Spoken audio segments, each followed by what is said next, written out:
Nestle – міжнародна компанія, яка з'явилась в Україні в 1994 році. В Україні вона представлена близько 20 брендами, з яких є найвідоміші українські Мівіна, Світоч, Торчин. У 2015 році за українську мову Nestle не взяла на роботу людину, а в 2021 за це звільнила. В мережі ми побачили допис Артема, колишнього працівника компанії, який описував процес того, як на нього тиснули і домоглися того, щоб він звільнився. Артем просто хотів, щоб робоча документація і навчальні матеріали велися українською мовою. Перед тим, як записати це відео, ми виклали розповідь Артема на сторінках нашої ініціативи «Моя мовна стійкість», і наші користувачі почали залишати відгуки про офіс Nestle в Україні на Google картах. Але через годину вони почали зникати.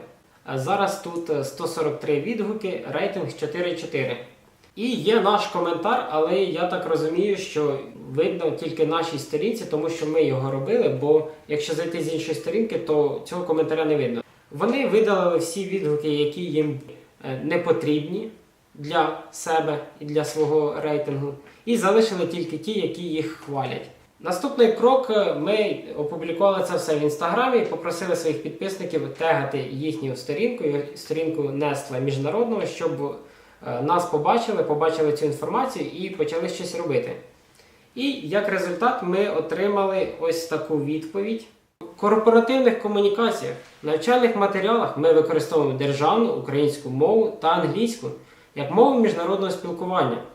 Уся зовнішня комунікація Nestle в Україні провадиться виключно українською мовою. Докази в нас є і ми їх покажемо. Але перед тим, як перейти до деталей, потрібно розповісти про генерального директора Nestle в Україні Алессандро Дзанеллі.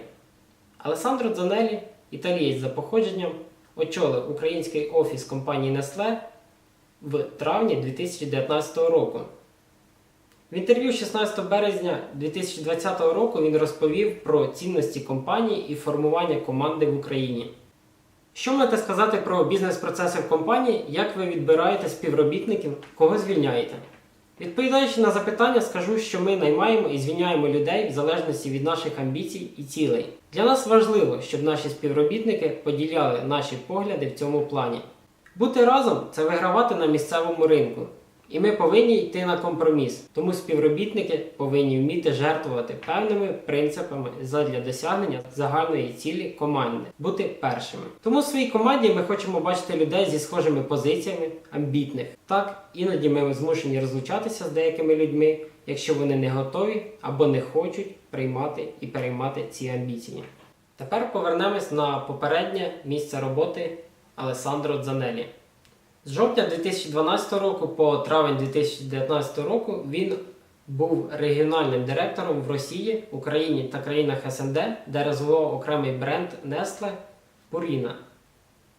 Наведемо декілька його цитат з інтерв'ю для російського видання у 2019 році. Це інтерв'ю відбулось перед призначенням його генеральним директором Nestle в Україні та Молдові. Я в Росії 6,5 років і хочу сказати, що кожен день, який я тут провів, приносив мені цікаві відкриття. Я люблю Росію, я люблю Москву.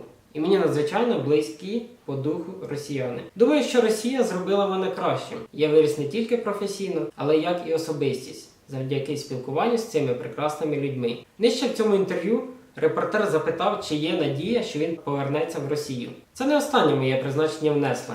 Враховуючи моє кохання і особливе відношення до Росії, я, звісно ж, надіюсь, що одного разу повернусь сюди знову. Дзанеллі пропрацював майже 7 років в Росії на посаді регіонального директора Nestle, розвиваючи бренд Purina. Регіональний директор – це людина, яка має тісні зв'язки з вищим керівництвом Nestle в Росії. Логічно, що після переїзду в Україну, враховуючи його лояльність та кохання до росіян, він міг закривати очі на законні вимоги громадян України та продовжувати просувати російські наративи на території України і Молдови. Ми не знайшли офіційної інформації про те, що український офіс підпорядковується російському, Але також немає офіційної інформації про те, що український офіс не підпорядковується російському. Та в численних інтерв'ю Дзанелі, коли він ще працював в Росії, вказувалось, що він є регіональним директором Пуріни в Росії, країнах СНД, Ізраїлю, Туреччини та України. Можемо припустити, що таке підпорядкування існує не лише у Пуріни, а й використовується в інших підрозділах компанії. В Nestle існує поділ за регіонами. До регіону Росія і Євразія входять Азербайджан, Вірменія, Білорусь, Грузія, Казахстан, Киргизстан, Монголія, Таджикистан, Туркменістан та Узбекистан. Україна і Молдова публічно не входять в цей регіон. Але ми не змогли знайти інформації, до якого регіону належить Україна у поділі Nestle. Знаючи те, що Росія веде війну проти України, Nestle могла не оприлюднювати інформацію про поділ, щоб не шкодити своїй репутації. Тому ми чекаємо реакції компанії, щоб вона розповіла про те, кому насправді підпорядковується офіс Nestle Україна. А тепер про те, як за українську мову звільняють з Nestle, розповість Артем Кравченко. З чого все почалося? Почалося все з працевлаштування мого в компанію Nestle. Коли я прийшов до HR-відділу, звісно, документація вся була українською мовою. Подекуди навіть люди розмовляли українською мовою, співробітники.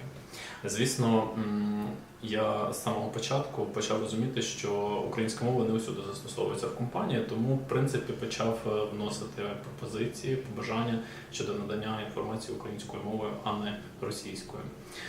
Звісно, одним з прикладів таких є, до речі, тренінги, які проводились в компанії, і на моє питання, чому інформація надається російською іноземною мовою, а не українською, я завжди чув відповідь те, що компанія є міжнародною і мовою спілкування є саме російська мова, а не українська. Чи сталося вестись інформація українською мовою? Ні. Інформація не стала вестись українською мовою, оскільки адресати, яким я адресував зворотній зв'язок з проханням надавати інформацію українською мовою, запевняли мене, що мова ділового етикету є саме перехід до співрозмовника на мову спілкування останнього. Звісно, це все робилось тільки у бік російської мови, а не українською. На що є підтвердження спілкування моїх колег та колежанок, і, зокрема, мене, що до нас ніколи не переходили на українську мову. Видно, що після моїх звернень для надання інформації українською мовою мені була надана відповідь.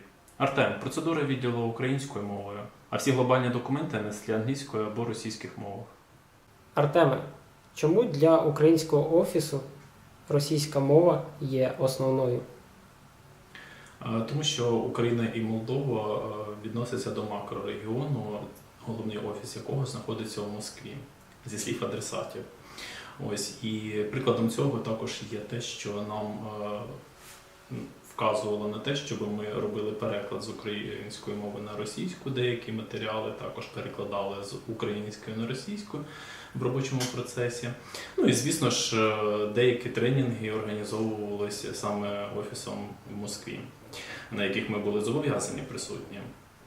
Також звучали тези, що якщо комусь не зрозуміла російська мова, то ми повинні її розуміти, оскільки важлива інформація буде доноситись саме з головного офісу Москви. Очевидно, що російська мова таки нав'язується. Тобто ТОВ Nestle Україна зросійщує? Так. Як твоє бажання отримувати інформацію українською в Україні вплинуло на твою подальшу роботу в Nestle? Після моїх звернень щодо надання інформації українською мовою в компанії ввели суб'єктивну форму оцінки знань додатково. Як це проявлялося? До суб'єктивної форми оцінки знань у нас була тестова форма, що робила об'єктивність в оцінюванні, де всі працівники рівні. Але суб'єктивна форма, вона якраз давала можливість, якщо працівник просто не подобається, або він просить надавати інформацію українською мовою, то таким працівникам можна занижувати оцінку, тим самим перешкоджаючи в кар'єрному рості та інших перевагах компанії. Ось і мені здається, що такого б не трапилось, якби саме українські цінності впроваджувалися в робочі процеси всередині відділу або в компанії в цілому. А натомість нам нав'язується чужа ментальність. Чи звертались ви до вищого керівництва? Так, я звертався до всіх своїх керівниць, починаючи з листопада 2020 року. Але зворотній зв'язок був відсутнім. Звісно, потім я звернувся до HR-відділу. Коли це було? Це було 23 листопада 2020 року. Що ви робили далі? Далі я звернувся безпосередньо до генерального директора ТОВ Nestlé Україна, це Алессандро Дзанеллі, 1 лютого 2021 року. Ось, і отримав відповідь від нього, що він бере ситуацію під свій особистий контроль. Отже, що ми зараз бачимо і коли це відбувалося? Так, на цьому скріншоті ми бачимо, що перше моє звернення було до керівників моїх. Це 18 листопада. Як ви бачите, текст був сформований на те, щоб перевели формат атестації саме з суб'єктивної форми в об'єктивну, тобто як це і було раніше в тестову форму. Ось, і в подальшому, звісно, я наголошую на тому, що адресати ігнорують моє звернення щодо надання інформації українською мовою. Ось, в подальшому ця переписка продовжується, адже інформацію надають мені російською мовою, тобто ігнорується це питання. І ось 23 листопада я також звертаюсь з повторним проханням надавати робочу інформацію українською мовою. Звісно, як ви бачите ось на наступному слайді, що 3 грудня адресати надають інформацію російською мовою повністю, і текст, і документ, який є у вкладенні. Він також підписаний російською мовою, а не українською, як я це просив попередньо. Звісно, після цього я попросив адресата переглянути своє ставлення до того, щоб не ігнорувати надання інформації саме українською мовою. Ось, тому що мої переживання, вони є моїми, і мені хотілося поділитися з цією людиною саме тим, що таке для мене приниження моєї гідності. Ось, і реакція, звісно, послідувала наступне, що вона пообіцяла на майбутнє надавати листи державною мовою. Чи сталося це?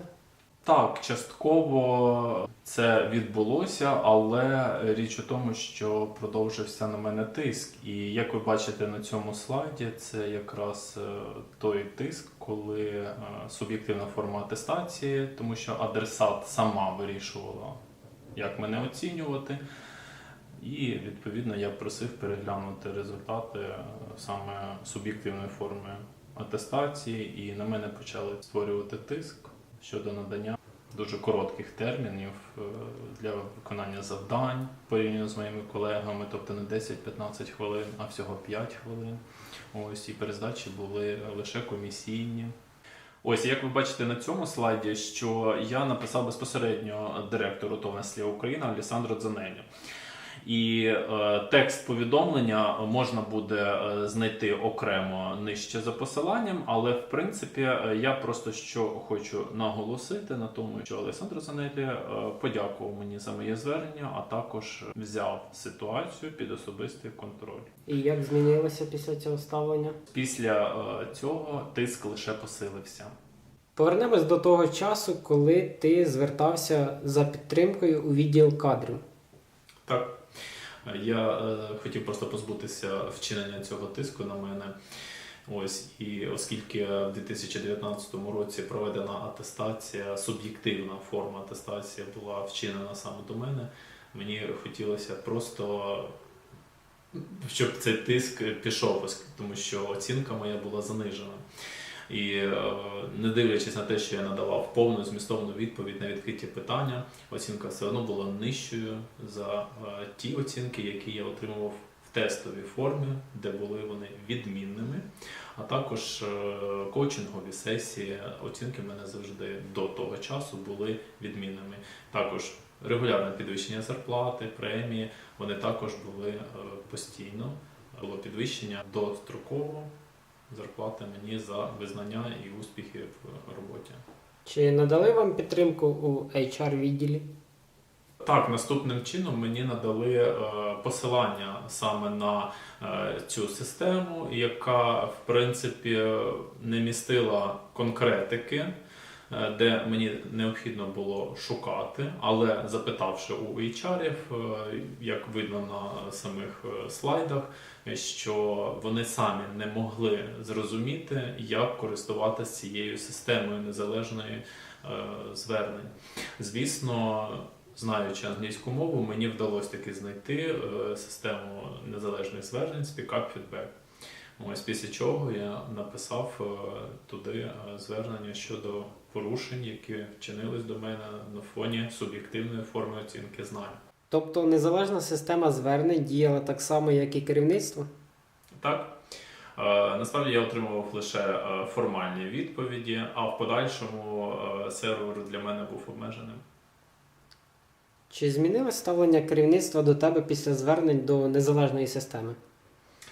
Наступна атестація для мене стала стресовою.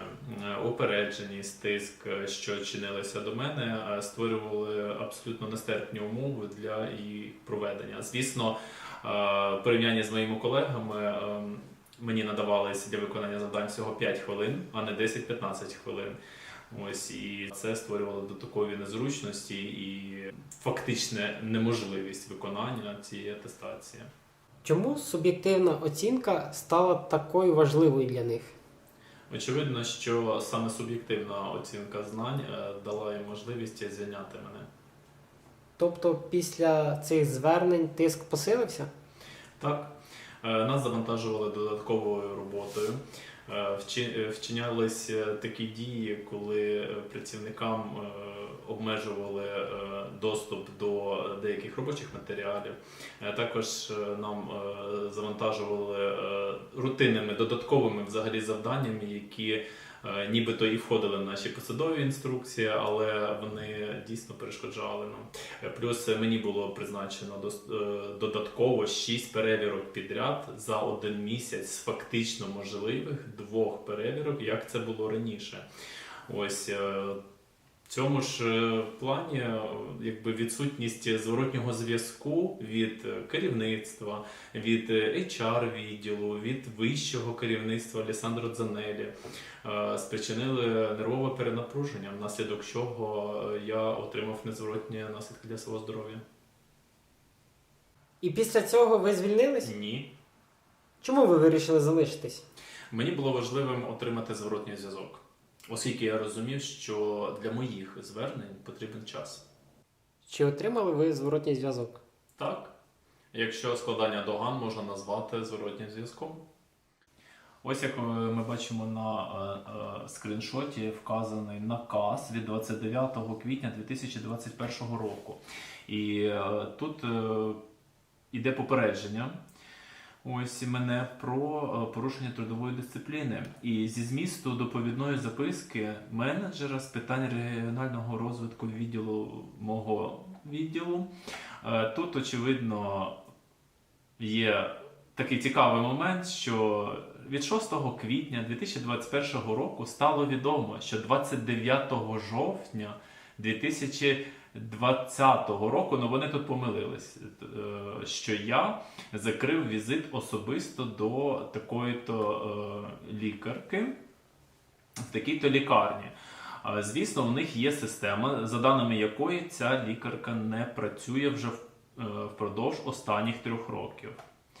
Але давайте повернемося таки до того, що ця база була новою і вона мені була передана у жовтні місяці, а як нас вчили і наставляли робити планування наше якраз заздалегідь. Тобто перший візит він в мене був автоматично запланований. Як з пояснювальної записки видно, що я описую цю ситуацію, що запланований візит можна випадково випадково закрите.